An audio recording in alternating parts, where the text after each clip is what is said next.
Realmente cuando nosotros comenzamos a estudiar este libro del Génesis, vamos a comenzar a penetrar en el mundo más maravilloso que cualquier cristiano pueda penetrar. Quiero enseñar el libro del Génesis, principalmente pienso que vamos a ver los primeros 11 capítulos en este año. Ya del capítulo 12 del Génesis en adelante ya es la historia de Abraham, del pueblo escogido, y acaba donde José es introducido a Egipto junto con toda su familia. Pero los primeros 11 capítulos del Génesis nos relatan la creación del universo y el origen de todas las cosas. Y vamos de una forma sistemática, de una forma continua, de una forma bíblica a poder estudiar este libro a la luz de la ciencia.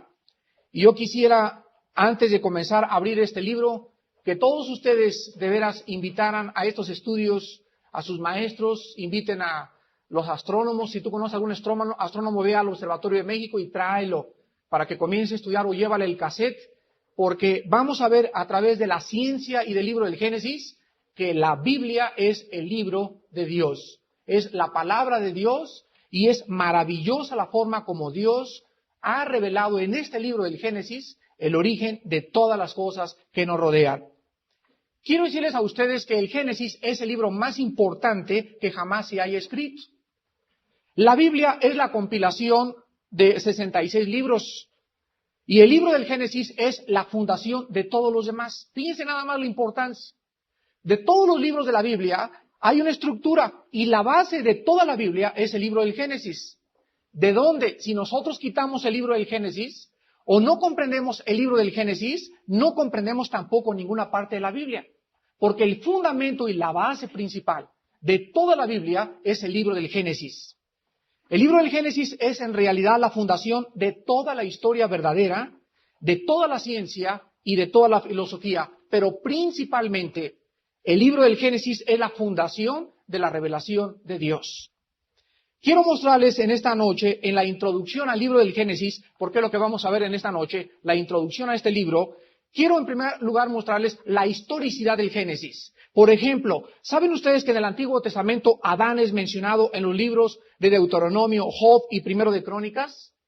Noé es mencionado en Primero de Crónicas, Isaías y Ezequiel. Abraham es mencionado por su nombre en 15 libros del Antiguo Testamento. Y del Nuevo Testamento, Jacob se menciona en 20 libros del Antiguo Testamento y en 17 libros del Nuevo Testamento. Existen por lo menos 165 pasajes en el Nuevo Testamento que mencionan el Génesis. 165 pasajes en el Nuevo Testamento que hacen alusión al libro del Génesis. Y muchos de estos se mencionan más de una vez. Existen 200 citas del Génesis en el Nuevo Testamento. 200 citas del Génesis. Cristo mencionó 6 veces personas y acontecimientos o eventos del libro del Génesis. Para que nosotros podamos comprender en esta noche que no puede ser que, pues yo nada más creo que la Biblia es los evangelios, o creo que la Biblia está inspirada por Dios, Lucas o Romanos. No, la Biblia nos muestra que si nosotros quitamos Génesis, no puedes creer en ningún otro libro de la Biblia. Si nosotros quitamos el libro del Génesis, no es posible que tú puedas creer en ningún otro libro, porque el Génesis es la base y el fundamento de toda la demás libros que forman la palabra de Dios. Entonces, esta historicidad absoluta, este compendio, esta armonía de toda la Biblia en relación con el libro del Génesis, nos muestra que el Génesis es central en el origen de todas las cosas. Ahora bien, fíjense ustedes que si Adán es una alegoría, también lo es el segundo Adán, Cristo.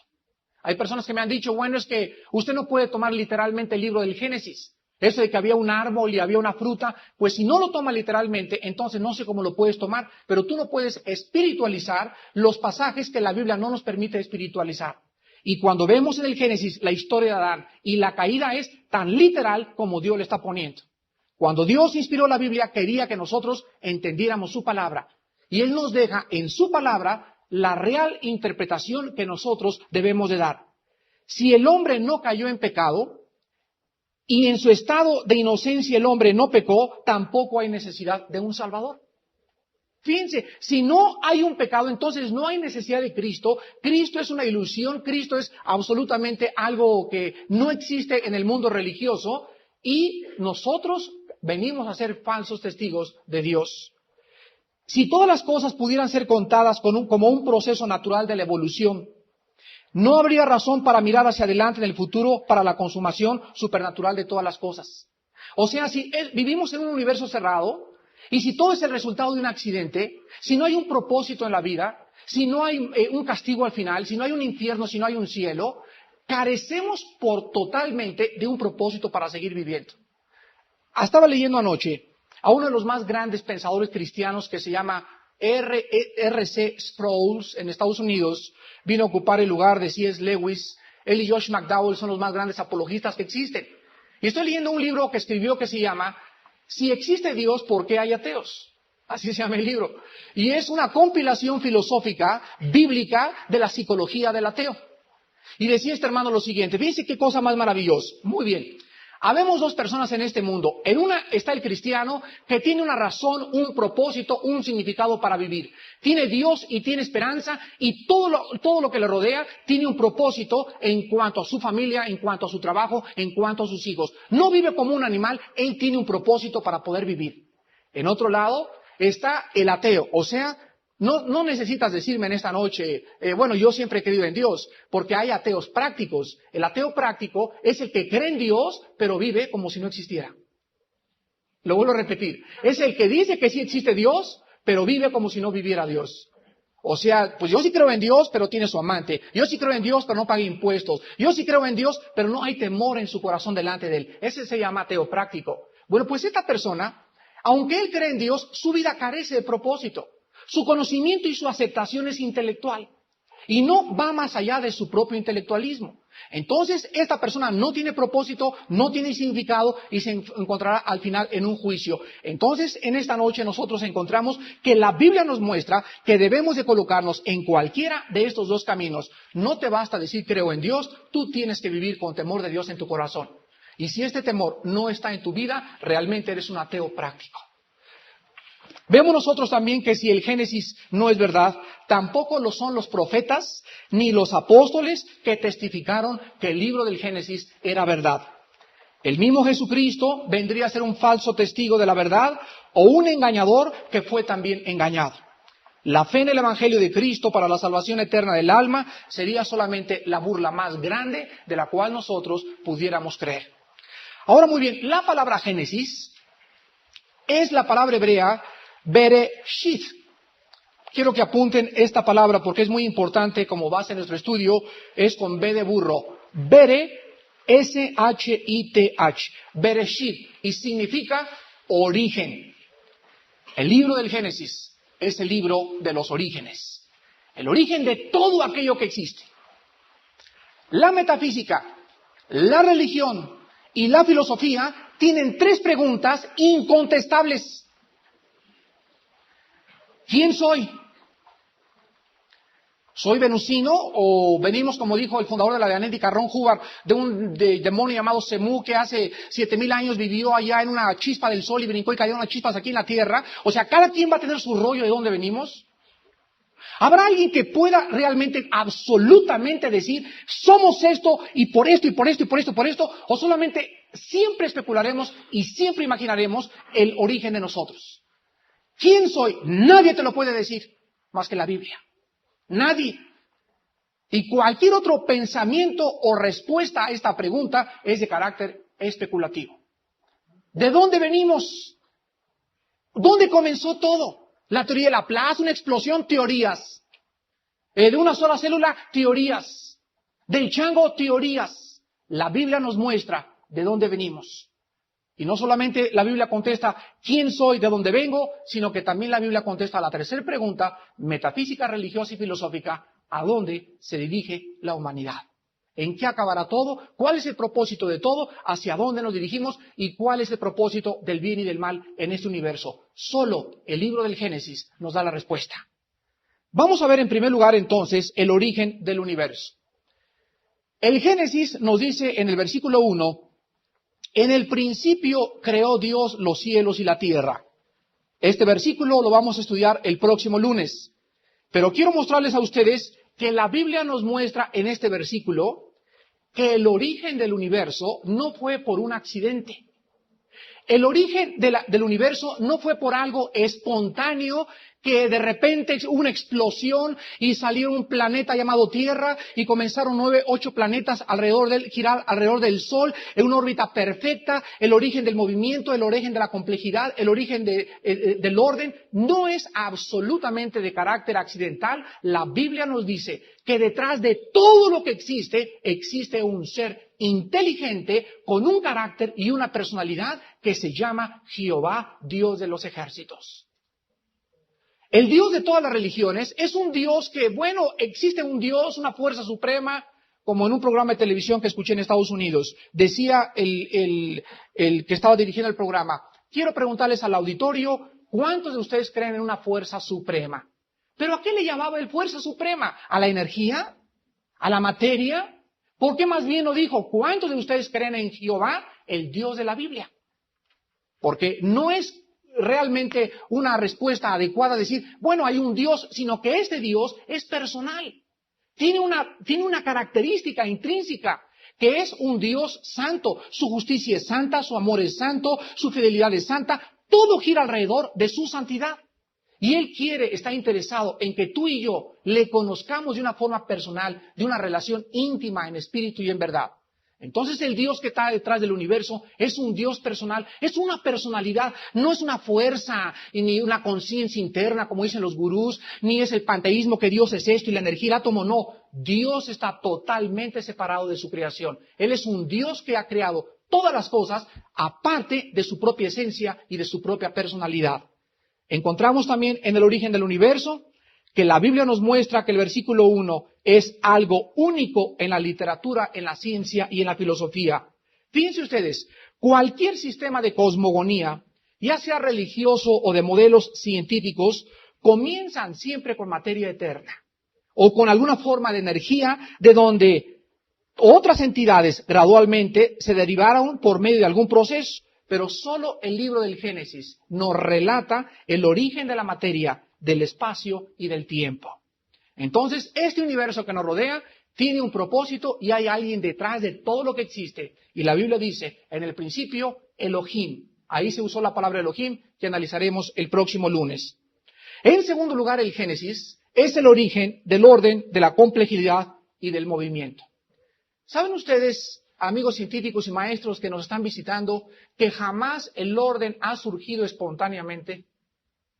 Si tú agarras una caja de palillos, por ejemplo, y sueltas la caja de palillos, todos los palillos van a caer en desorden. Si tú avientas un diccionario y rompes todas sus páginas, van a pasar millones de años antes de que el diccionario se ponga en orden.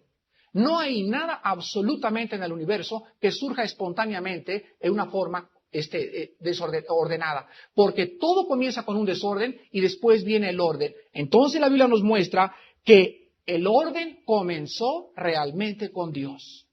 El orden en tu casa va a comenzar cuando tengas a Dios en tu vida. El orden en tu trabajo va a comenzar cuando tú tengas a Dios en tu trabajo. Mientras el hombre no tenga a Dios, la vida del hombre es un desorden. Primero está tu trabajo, después está tu esposa, después tus hijos y en último lugar Dios. Hay desorden en tu vida. Por eso todo es un caos. Y si no hay un orden en nuestra vida, en mi mente no hay orden, en mi corazón no hay paz, si no estamos en armonía con el universo que nos rodea, jamás podremos tener la paz que sobrepasa el entendimiento. Porque Dios, dice en Corintios, es un Dios de orden. En segundo lugar, la complejidad del universo. ¿Sabían ustedes que cuando analizamos en un microscopio un copo de nieve, en el microscopio encontramos en el copo de nieve millones de formas diferentes? Ya no vamos tan lejos, nuestras huellas digitales de millones de seres humanos son diferentes. Ya no vamos tan lejos, nuestras propias caras. Miren aquí, todos somos diferentes. Todos somos diferentes. La complejidad y la diversidad que existe en este universo es absolutamente fuera de nuestro alcance intelectual. Ve el mundo zoológico y hay pulgas, mamá de pulgas, abuela de pulgas, garrapatas, moscos como 10 especies, perros como 15 especies, y mientras más penetramos el mundo microscópico, más encontramos organismos vivientes, mientras más entramos al macrocosmos, más encontramos la complejidad que existe en la creación de Dios. Es absolutamente, como dice David, nos llenamos de un temor santo, decir, Padre, qué grandes y maravillosas son tus obras, jamás podría yo comprenderlas ni penetrar en todas ellas. El Dios de la Biblia es el Dios de la complejidad y el Dios del orden. Y en tercer lugar tenemos también el origen del movimiento. Señores maestros de escuela, hay algo que ustedes jamás podrán contestar, ni ustedes señores científicos que nos acompañan o que están oyendo el cassette. Jamás nadie podrá determinar cómo se originó el movimiento. Ustedes saben que físicamente hay leyes, por ejemplo, la ley física, que nos dice que a toda velocidad es proporcional a la fuerza que se le aplica a la materia. Por ejemplo, agarro una canica y yo le hago esto a la canica. Le aplico una fuerza, supongamos, de 3 kilos, la canica sale disparada, pero se le tiene que acabar la cuerda a la canica. ¿De acuerdo? O sea, no hay nada que pueda estar vuelta y vuelta y vuelta, porque tiene que haber algo que lo esté empujando. ¿Quién está empujando el universo? ¿Quién está empujando a los átomos? ¿Quién está empujando a los protones? ¿Cuál es el origen del movimiento? Es inexplicable científicamente. Pues la Biblia nos muestra, vean Hebreos capítulo 1. Científicamente nadie puede decir, es que es imposible físicamente que algo esté gire y gire y gire y gire y gire sin que nadie lo empuje. Pues así es el universo. ¿Quién está empujando a la Tierra? ¿Quién? ¿Chita? ¿Quién está detrás de la coherencia, de la cohesión que existe en las moléculas? ¿Quién está detrás de eso? Dice en Hebreos capítulo 1, hablando de Cristo en el versículo 3, el cual, siendo el resplandor de su gloria y la imagen misma de su sustancia, fíjense, ¿y quién sustenta? O sea, esta palabra en analogía al griego significa el quien controla y el que gobierna todas las cosas con la palabra de su poder. La Biblia nos contesta que todo absolutamente, los protones, los electrones, los átomos y la fuerza de los grandes moles gigantescas, comparen ustedes, la Tierra cabe 1,5 millones de veces en el Sol. Esa mole que es el Sol, inmensa, que está perdiendo cerca de 5 millones de toneladas masa por segundo, cuando hablemos del Sol y vamos a hablar de todos los planetas, vamos a comprender que es absolutamente incomprensible que podamos decir, es como si ahorita, fíjense ustedes a qué lo vamos a comparar. Ahorita yo veo esta cosa que comienza a flotar así en el aire y comienza a darme vuelto alrededor. Y entonces yo digo, qué bonito papelito. Y me preguntan mis hijos, papá, pero ¿quién está moviendo el papelito? Pues no sé, pero está flotando el papelito. A lo mejor Chita está detrás del papelito. Y sigue el papelito flotando dentro de mí. Y estoy viendo la realidad, estoy viendo la última realidad en algo que está físicamente flotando a mi alrededor. Y yo estoy negando esa realidad porque no lo comprendo.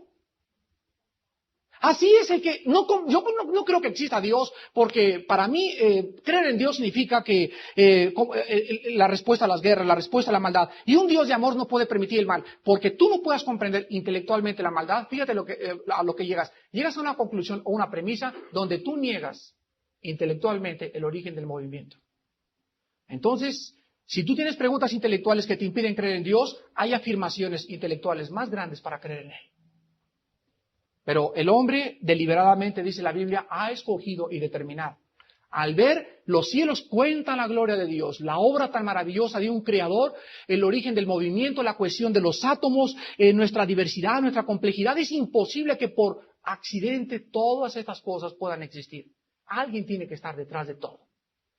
También en tercer lugar encontramos en el Génesis el origen del sistema solar. Dice en Génesis capítulo 1, del 14 al 19, dijo luego Dios, haya lumbreras en la expansión de los cielos para separar el día de la noche, y sirvan de señales para las estaciones para días y años, y sean por lumbreras en la expansión de los cielos para alumbrar sobre la tierra, y fue así.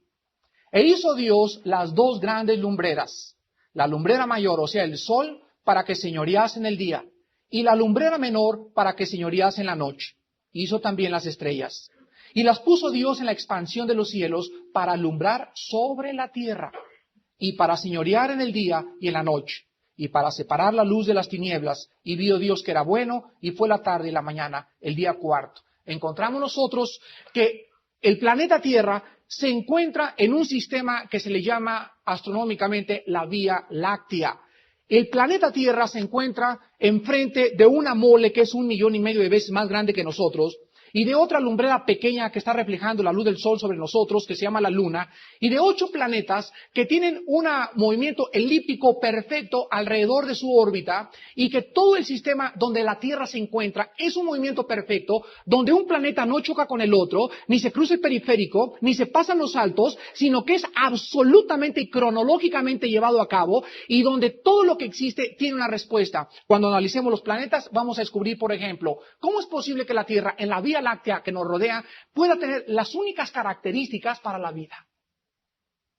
La distancia del planeta Tierra del Sol es de 96 millones aproximadamente de kilómetros y es perfecta. Esta distancia de la Tierra hacia el Sol es tan perfecta que si la Tierra estuviera 100 metros más cerca del Sol o 100 metros más lejos del Sol, o se helarían los polos o nos consumiría el calor. La inclinación del planeta Tierra sobre su eje es de 23 grados y medio. Y si la Tierra estuviera inclinada medio grado más a la izquierda o a la derecha, no podría ser posible la vida.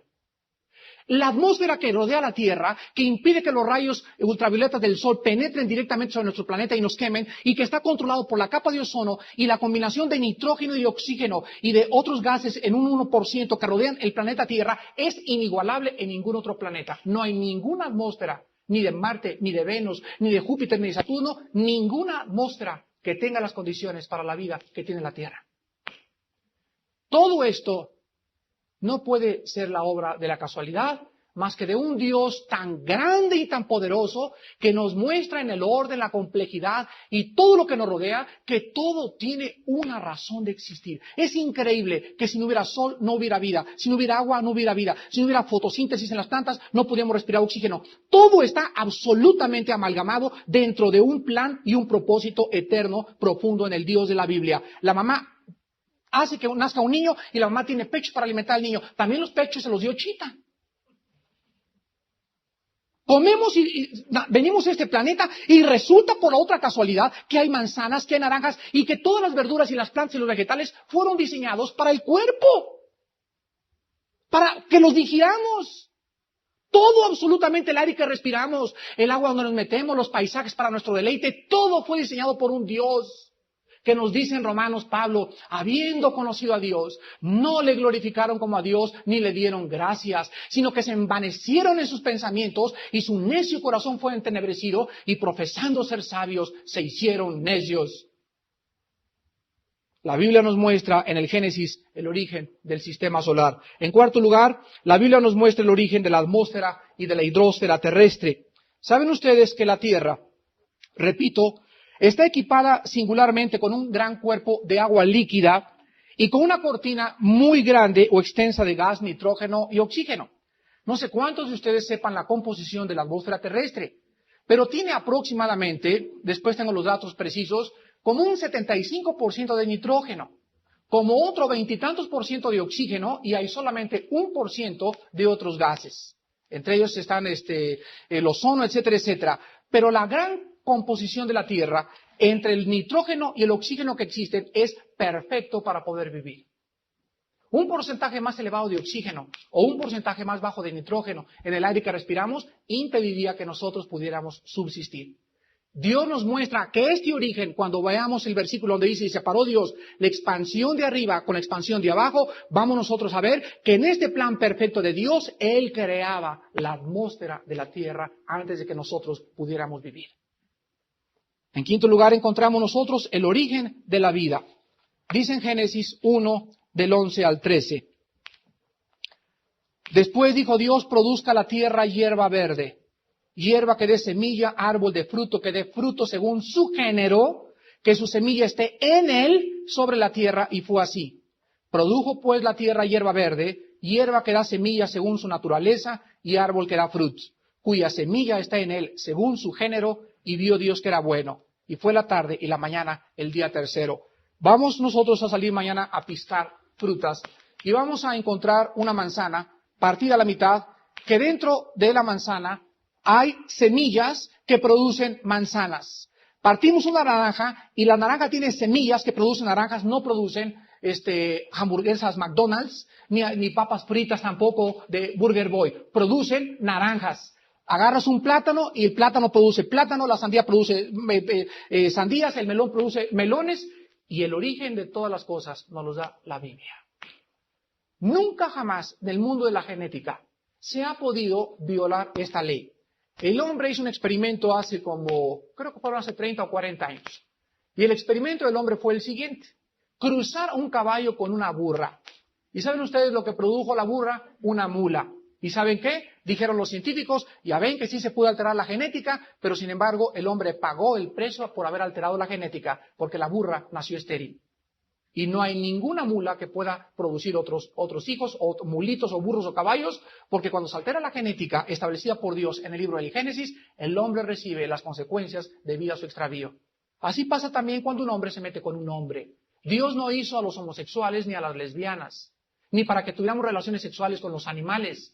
Dice la Biblia en Romanos que Dios diseñó a una mujer para que fuera el complemento del hombre. Y cuando el hombre tiene relaciones con alguien de su propia especie, recibe las retribuciones como el SIDA, como el herpes y como las enfermedades que están siendo enviadas como una maldición de Dios al violar el hombre la propia sexualidad que él determinó que fuera hombre con mujer, mujer con hombre, y no hombre con hombre, mujer contra mujer. Cualquier ley que violemos, vamos a recoger las consecuencias, porque lo que el hombre siembre, el hombre recogerá. Encontramos también el origen del hombre. Dice en el versículo 26, en sexto lugar encontramos en el Génesis el origen del hombre. ¿Qué es el hombre? ¿Quién es el hombre? Pues antes de yo de ser cristiano, yo decía, somos animales racionales. Es la cúspide más elevada de la creación animal. Pero sin embargo, fíjense ustedes, estudiantes que están estudiando o vienen con nosotros a estudiar el libro del Génesis, que hay una pregunta que tú le debes hacer a tus maestros. Maestro, quiero que me diga usted con toda honestidad, y le voy a dar 6 meses maestro. De veras, o si quiere le doy 1 año. Y vaya a todas las bibliotecas del mundo, vaya a todos los libros de zoología, vaya a todas las academias de literatura, en fin, le doy el tiempo que quiera para que usted me conteste esta pregunta. A ver, querido alumnito, ¿cuál es? La pregunta es la siguiente: ¿cuál es la diferencia entre el animal y el hombre? Pues el maestro te va a contestar la cola. La razón no, porque los changos tienen en cierto grado el caballo, el delfín, el perro y el chango, el chimpancé, son los 4 animales o las 4 especies que existen en el mundo de la zoología que realmente se podría decir razonan en cierto grado, no como el hombre, pero razonan. Les voy a dar la prueba. Un día agarraron a un chimpancé y lo metieron a una jaula en la Universidad de Los Ángeles, California. Cuando le colgaron unos plátanos al chimpancé, el chimpancé comenzó a brincar para alcanzar los plátanos. No los pudo alcanzar. ¿Saben ustedes lo que hicieron los científicos? Le empujaron 3 cajones dentro de la jaula. Entonces el chimpancé puso un cajón, puso el segundo cajón sobre el primer cajón, el tercer cajón sobre el segundo cajón, se brincó al tercer cajón y alcanzó los plátanos. Eso se llama razonamiento. Entonces el razonamiento no es la diferencia. La inteligencia, hay animales más inteligentes que nosotros. Dice en Isaías, fíjense, esto es lo más vergonzoso. Dice el profeta Isaías, el asno y la mula reconocen a su dueño, pero el hombre no sabe quién es su creador. Está en Isaías 1, versículos 2 y 3, al que le interese la cita. Entonces, la Biblia nos muestra, y es el único, pero el día que tu maestro vaya y abra la Biblia, entonces va a descubrir la diferencia. Y la única diferencia entre nosotros y los animales solamente nos las da el libro del Génesis. La diferencia entre nosotros y los animales no es física, no es emocional, no es psicológica. La diferencia entre el hombre y el animal es espiritual. El hombre fue creado a la imagen y semejanza de su creador. El animal no fue creado a la imagen de su creador. El animal fue creado con nepesh, que es la palabra psique en el griego que traducimos alma o consciente. Pero el hombre tiene algo más, tiene una característica más especial. Y esta característica hace que el hombre tenga conciencia del mundo que le rodea. El animal no la tiene.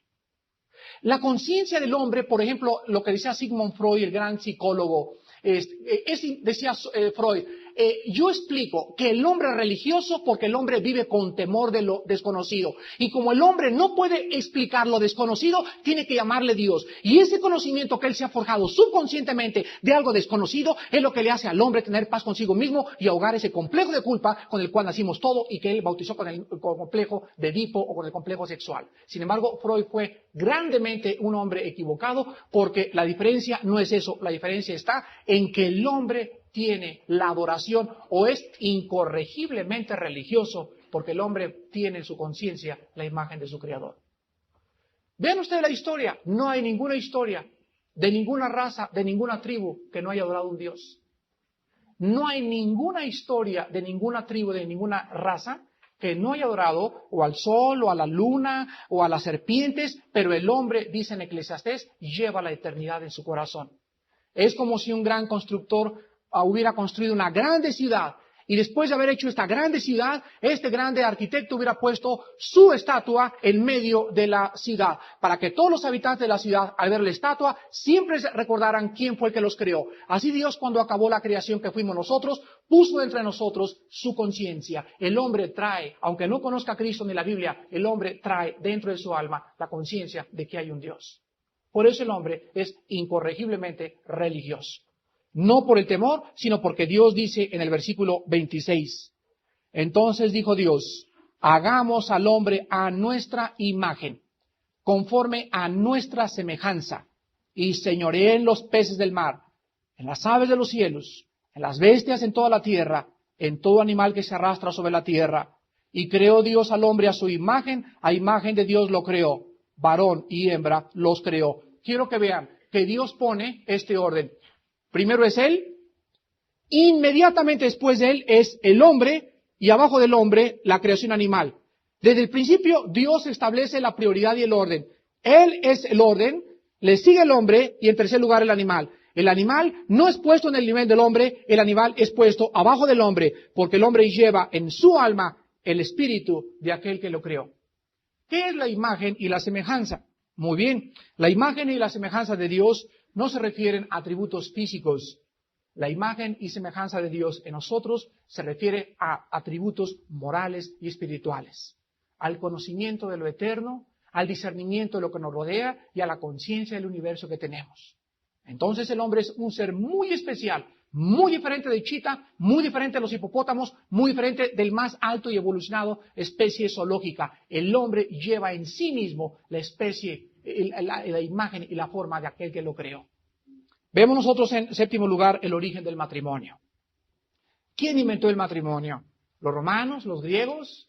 ¿Por qué en todas las tribus más salvajes que existen, en todas las culturas, por más analfabetas que ignorantes que pueda haber, siempre hay esa ceremonia donde un hombre se le propone a otra y los dos, enfrente de todos, unen sus vidas delante de un gobierno?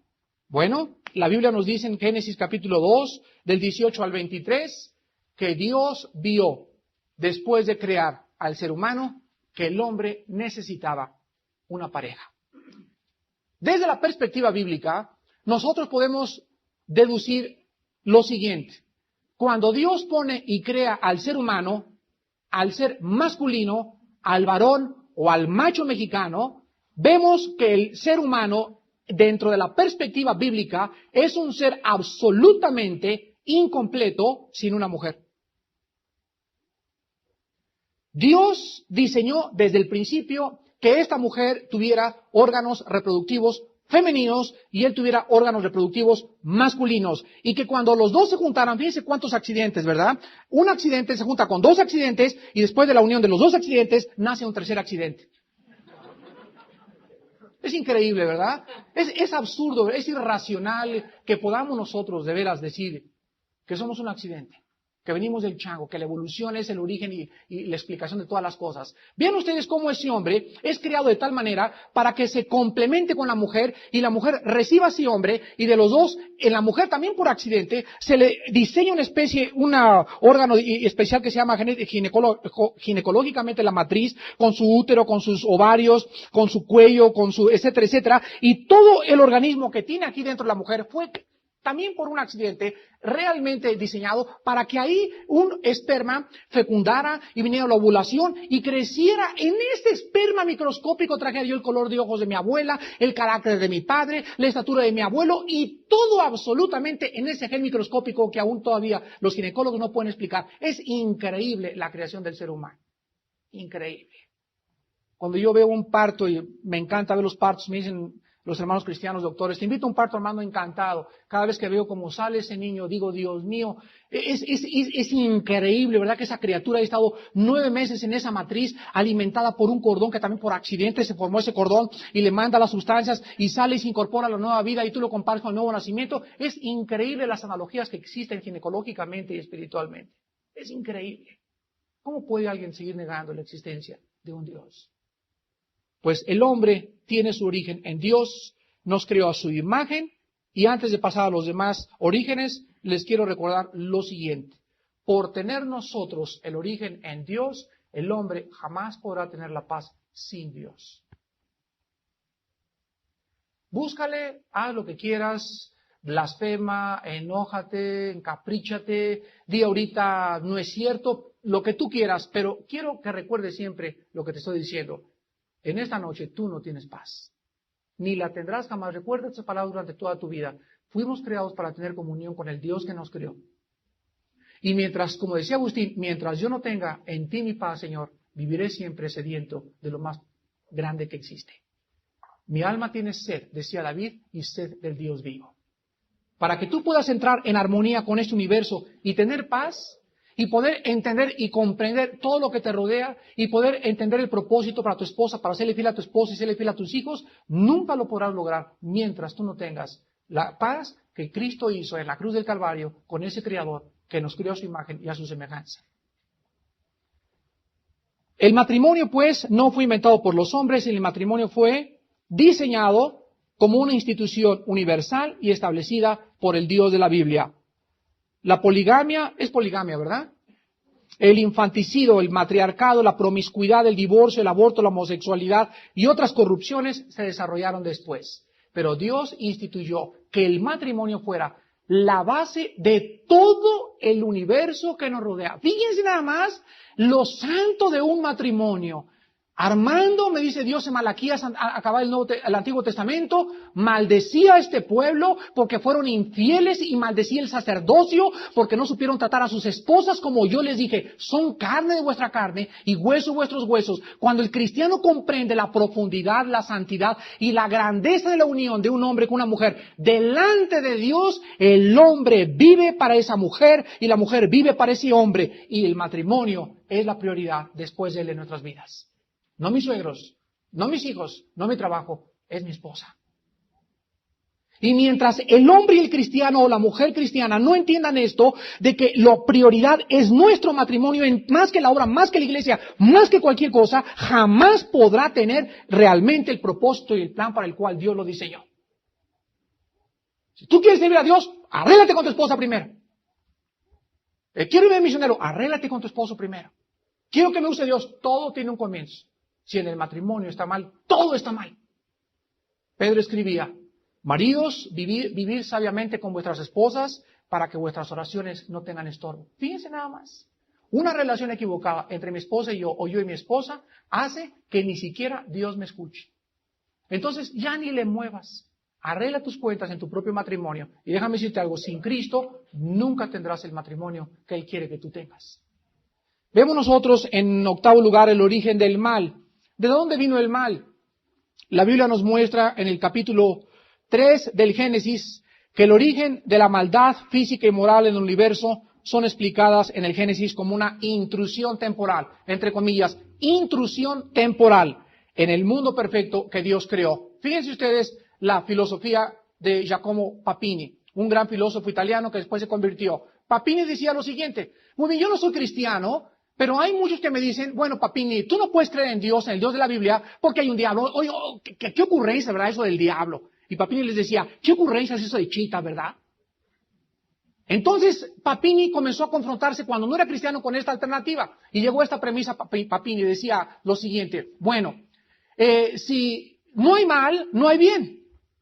Porque el bien es el conocimiento del mal, pero si el mal no puede presentar resistencia al bien, el bien no puede crecer. Porque para que el bien pueda crecer y para que alguien pueda ser santo, es porque ese santo está luchando contra el mal. Ahora, si nosotros nos llamamos libres, en el mundo que nos rodea, ¿en qué consiste nuestra libertad? Bueno, nuestra libertad consiste precisamente en escoger entre el bien y el mal. Si no hubiera mal, no hubiera libertad, porque todo sería hacia el bien. ¿Correcto?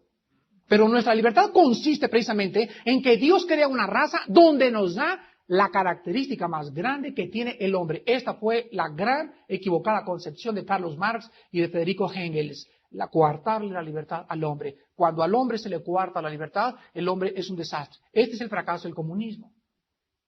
Dice el dicho mexicano que aunque la jaula sea de oro, no deja de ser prisión.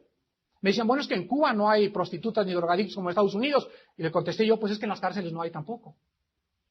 A ver si la agarraron. También tenemos en noveno lugar el origen de la redención. Encontramos, por ejemplo, en Génesis 3:21.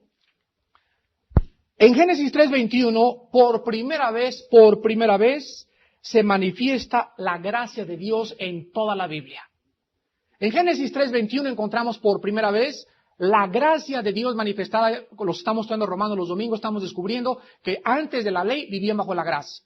Entonces, cuando el hombre peca, el hombre inmediatamente trata de cubrir su desnudez porque se da cuenta de que está desnudo con hojas de higuera. O sea, el hombre por sus propios medios quiere taparse delante de Dios. Dios, en una moraleja profunda, en una alegoría maravillosa, agarra y mata a un animal, dice el versículo 21, y Jehová Dios hizo él al hombre y a su mujer túnicas de pieles y los vistió. Vemos entonces, asentado el principio desde la Biblia, que es Dios el que provee la salvación y no el hombre por sí mismo. Las religiones son hojas de higuera. El hombre no conoce qué es lo que Dios quiere ni cómo puede el hombre ser salvo. El hombre solamente conoce algo. Si yo soy católico o protestante o creo en Dios, me voy al cielo. Bueno, esa es tu concepción, esa es tu filosofía, esa es tu manera de pensar que no tiene su origen en la Biblia. La tiene en las tradiciones de las religiones a las que tú perteneces.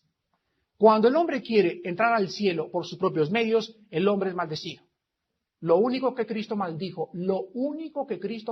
cuando vino al mundo fue una higuera. Donde nos muestra a Dios, maldito todo aquel que no permaneciere en las obras de la ley para cumplirlas.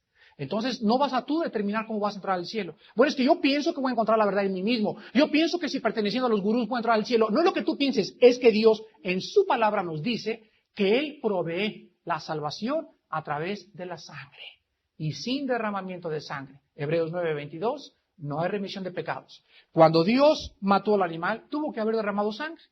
Y cuando Dios viste con túnicas a los seres humanos, vemos que se le llama esto en Apocalipsis las ropas o las túnicas de la justicia de Cristo en nosotros.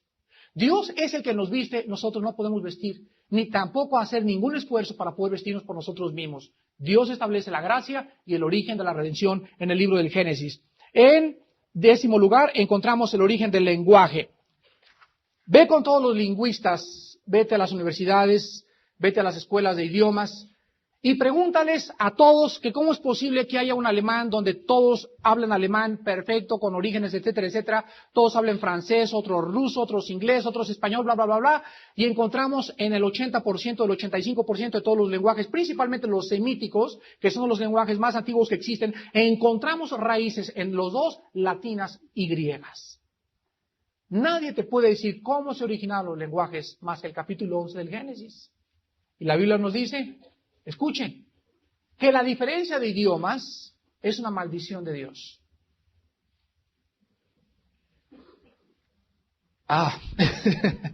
Es más profundo de lo que nosotros pensamos. Vamos a ponernos el tanque de oxígeno y vamos a bajar 25 metros más. Escuchen lo que les acabo de decir. El origen de los idiomas o la diversidad de idiomas que existen en el mundo es una bendición para nosotros. Porque, ¿qué pasaría si habláramos todos el mismo lenguaje todavía? Ya nos hubiéramos acabado. La Torre de Babel fue el primer esfuerzo masivo del ser humano para independizarse, la primera rebelión masiva del ser humano para independizarse de su Creador. Y en ese momento, como todos hablaban el mismo idioma, se juntaron todos para rebelarse contra Dios, y la única forma de quitarles la intención de pelear contra Dios fue confundir sus lenguas. Y en la Torre de Babel, dice la Biblia, nacieron todos los lenguajes del ser humano. Entonces, al ratito, oye, hey, bring me that shovel, please, to make a dig here in this hole.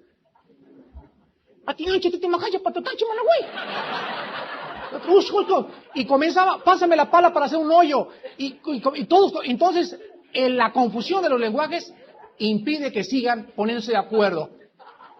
Porque mientras todos hablaran la misma lengua, llegarían a independizarse de Dios. Entonces, Dios en su gracia nos divide, y por eso sabemos que cuando estemos en el cielo, pues ya no va a franceses, ¿verdad? Ni alemanes, ni nada, ni rusos. Va a haber, estoy seguro que el idioma celestial es el castellano.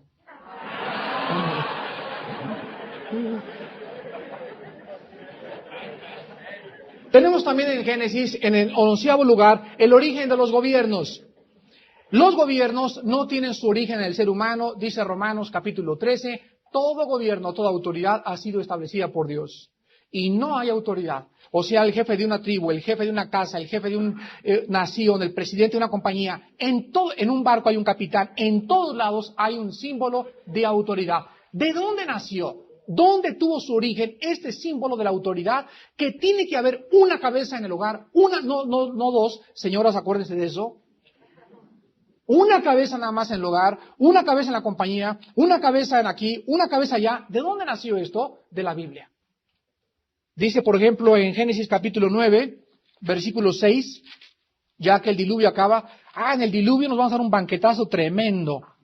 Dice, después del diluvio, Dios, en el versículo 6, Génesis 9, 6, el que derramare sangre de hombre, por el hombre su sangre será derramada, porque a imagen de Dios es hecho el hombre. Aquí vemos que Dios le entrega al hombre la prerrogativa de poder vengarse por sí mismo. O sea, Dios ve a todos los seres humanos allá abajo y se están peleando, etcétera, etcétera. Entonces Dios, la espada de la justicia divina, Dios la entrega a los seres humanos y le dice al gobierno, y entre ustedes se puedan llegar a un acuerdo y ustedes decidan castigar al que merece castigar. Sabemos nosotros que esta prerrogativa ha sido abusada y que ha habido Hitler, ya ha habido Mussolinis, pero sin embargo la prerrogativa del gobierno fue y tiene su origen en el libro del Génesis.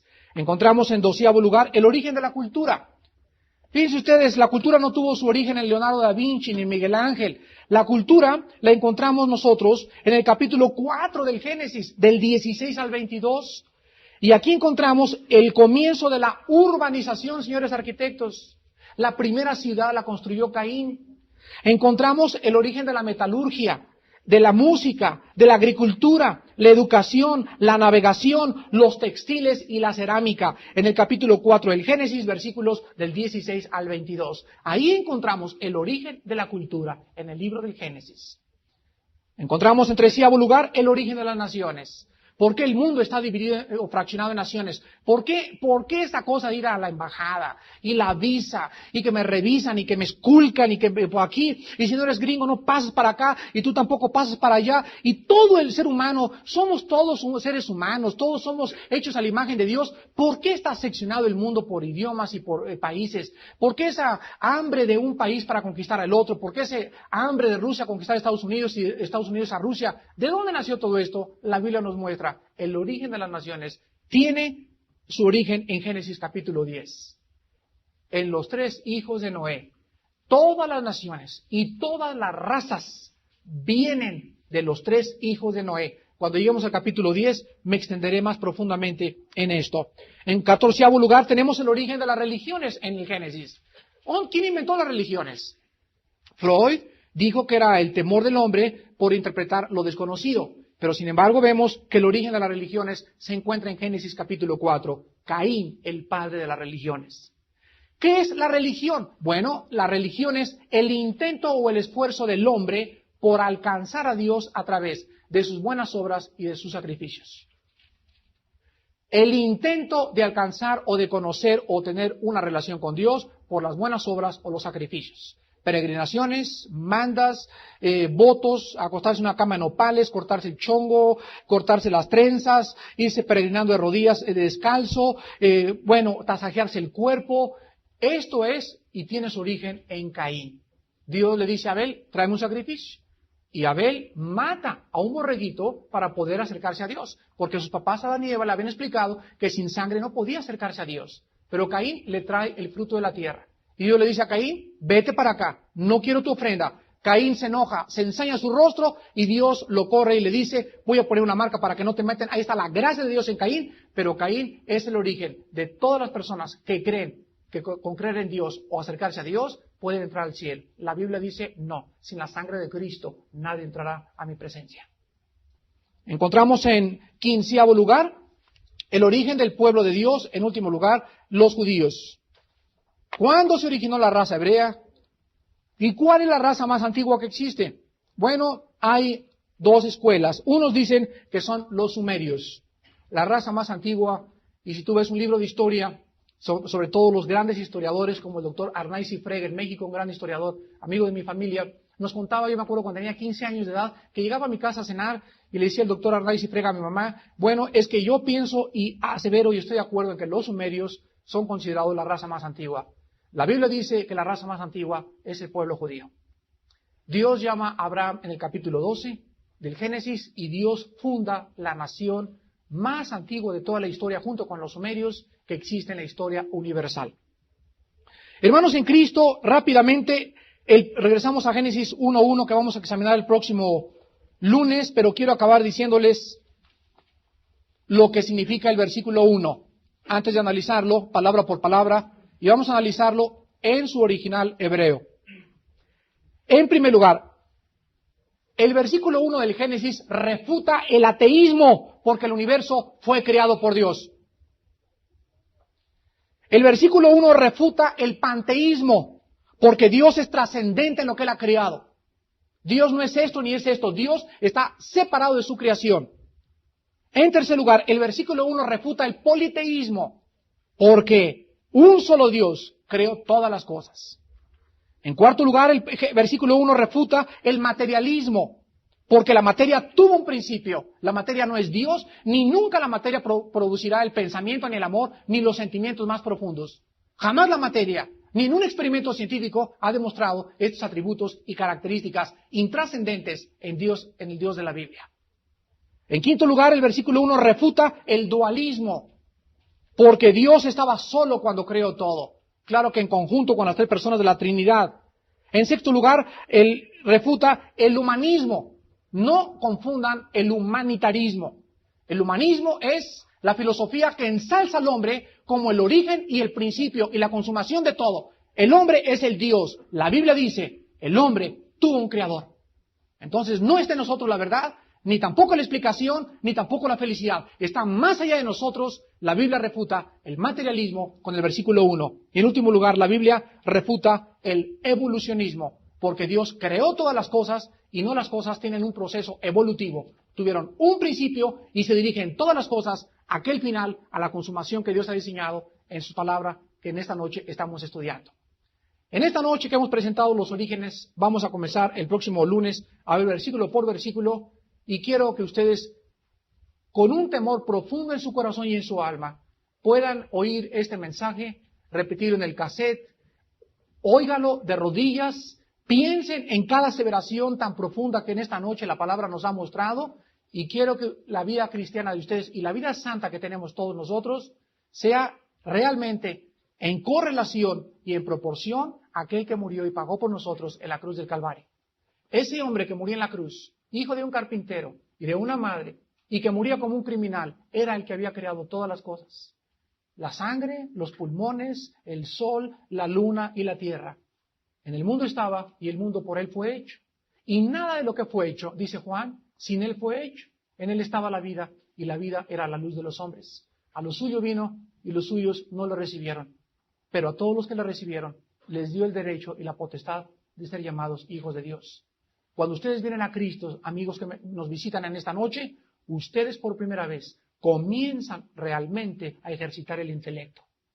en un sentimiento de humildad y mansedumbre profunda, comienzas a darte cuenta que tú no eres Dios, que hay alguien arriba de ti y que tú en esta noche le necesitas profundamente. Oremos.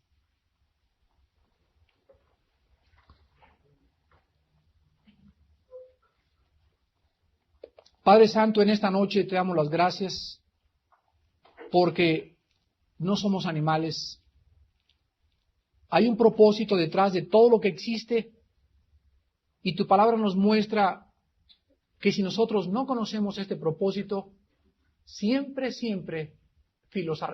filosofaremos, siempre especularemos, no pasaremos de nuestras hipótesis y premisas filosóficas humanas, cuyo origen es el corazón y la mente entenebrecida del ser humano. Gracias, Padre, por habernos dejado una carta, un instrumento, una brújula, para que sepamos que hay un destino. No somos seres sin conciencia de algo que está más allá de nosotros. Fuimos creados a tu imagen y semejanza. Y por eso la explicación de este vacío que teníamos antes de conocerte.